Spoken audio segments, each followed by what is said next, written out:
你在找工作吗？可以试试 Boss 直剧、失联招聘、58同坑、前程堪忧，总有一款适合正在找工作的你。大家好，这是过完年根本就不想上班的强仔啊！最近在网上找工作，一天打招呼次数超过上线，但是又不想花钱开会员的，可以在弹幕里面扣一波1啊！又到了所谓的金3银4了，是招聘找工作的黄金时间啊！几乎每年到这个时候啊，都是各大招聘平台在地铁站、公交站、商场里边疯狂买广告的时期。他们这几年广告基本上都差不多啊，来我这里找工作吧，我这里特别好找工作，你甚至可以和老板直接谈。但实际上嘛，大家用过都知道的。根据这篇报道，去年智联招聘在北京的国贸地铁站投放的广告，4个星期报价198万，还不包括制作费用啊！当然了，一般都会有折扣的，但估计怎么着也得100万。而这还只是一个地铁站的广告费用。去年这个时候，智联招聘的广告打到了全国34个城区的核心场景，包含了2000多个地铁站、1500多条城市主干道。这么大手笔的烧钱，打广告的效果是显著的。智联招聘 APP 因为极高的流量增长，去年服务器一度宕机。同样的，其他招聘平台呢也在疯狂的砸广告。光是北京的地铁站，所有的招聘平台在过去短短几个月里边投出了大几千万的广告费。那么问题就来了，有钱花出去了，来这里找工作的人就多了，那招聘平台就能够赚到钱吗？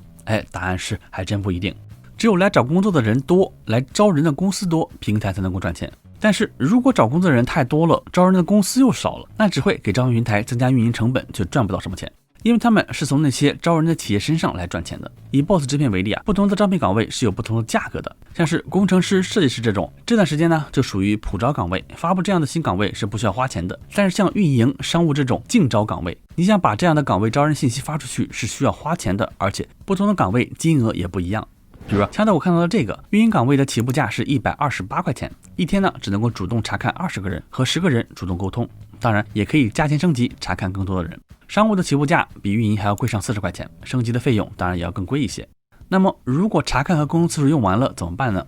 这里呢还有一个叫做搜索畅聊卡的东西，一个月内有40次的畅聊权益，只需要388块钱。其他的还有什么曝光刷新卡、置顶卡、牛人炸弹等等产品。所以你发现了吗？ Boss 直聘的所有付费点其实都是围绕着让找工作的人和招人的双方更快、更精准的聊起来而展开的。他把岗位的曝光、查看、沟通和提高筛选度、提高匹配度等功能不断细化，排列组合出不同的权益卡。公司买的权益越多，能够匹配到的候选人就越精准，沟通的次数也就越多，自然也能够更快的找到心仪的人选。Boss 直聘做的是平台化的生意，当找工作的和招人的双方的需求很高的时候，他们才会更加依赖平台，平台才有机会赚到更多的钱。而当两边的匹配度不够精准的时候，才能够促使招人的公司产生付费行为，通过氪金来提高准确度。而其他几家招聘 APP 像是智联招聘和前程无忧也有类似的产品。所以这几家招聘平台的产品其实并没有特别大的差异，不过这产品的名字不同罢了。那么想要吸引更多的企业来自家的平台开设新的岗位，从而赚钱，就需要更多的 C 端用户，也就是需要我们这些找工作的人。这也要求每年春节之后，招聘平台要大量投放广告，尤其是打工人最多的地铁站、公交站投放广告。那么他们有没有想过从我们这些找工作的人身上赚钱呢？当然是想过了。这几家招聘平台呢，给我们这些找工作的人提供了 VIP 服务和价格。我们来看一下，价格和权益呢，基本上都差不多。但是强仔我去网上查了一下，发现好像这个功能没有多少人付费。对于很多人来说，花钱找工作好像是个伪命题。但在企业不断降本增效的大背景下，招聘平台想从企业身上赚钱也是越来越难。他们意识到需要开辟一个新的市场，于是就瞄准上了蓝领招聘。像在我刚才说的这几个平台基本上撮合的都是坐在办公室里面的白领。这类工作虽然看得光鲜亮丽，但是对于招聘平台来说有一个很不好的点，那就是这群人的离职率其实并没有那么高。一个企业招到人之后，至少要过上半年甚至1年甚至2年的时间才会重新来这里再招人。招人频率这么低，招聘平台卖产品的机会就会变少，那就赚不到什么钱。相比之下，蓝领这个领域的流动性就更高一些，而且人群规模也更大。我们来看组数据根据这个报告，中国的 7.47 亿就业人口中，蓝领劳动者群体规模达到了4亿以上，占比超过了 53%。但长期以来，蓝领找工作都面临着信息渠道狭窄的问题，基本上都是靠劳务层层转包、工友或者老乡介绍、线下试工等传统渠道。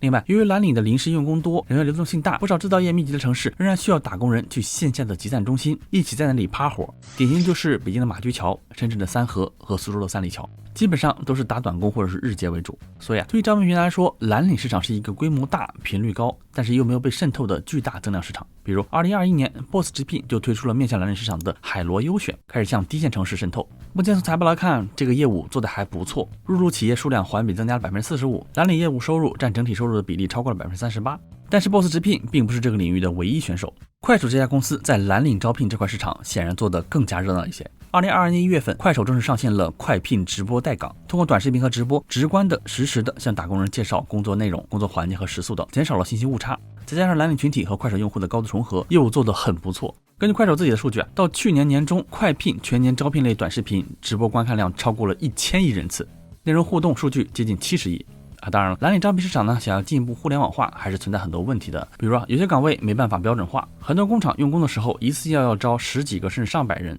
很难1对1详聊和精准的匹配技能。而且你短视频是求职，但是如果你要工作要去试工的话，就必须要去工厂，这个过程中又可能会产生新的信息差。这些问题可能就是这些蓝领招聘平台需要解决的问题吧。好了，这期评就到这里结束了，希望对你理解招聘平台有所帮助。恰在我呢，还是希望这些平台能够热闹一点，毕竟他们热闹，就意味着招人的公司多了，整个劳务市场需求就高了，就代表着经济越来越好了。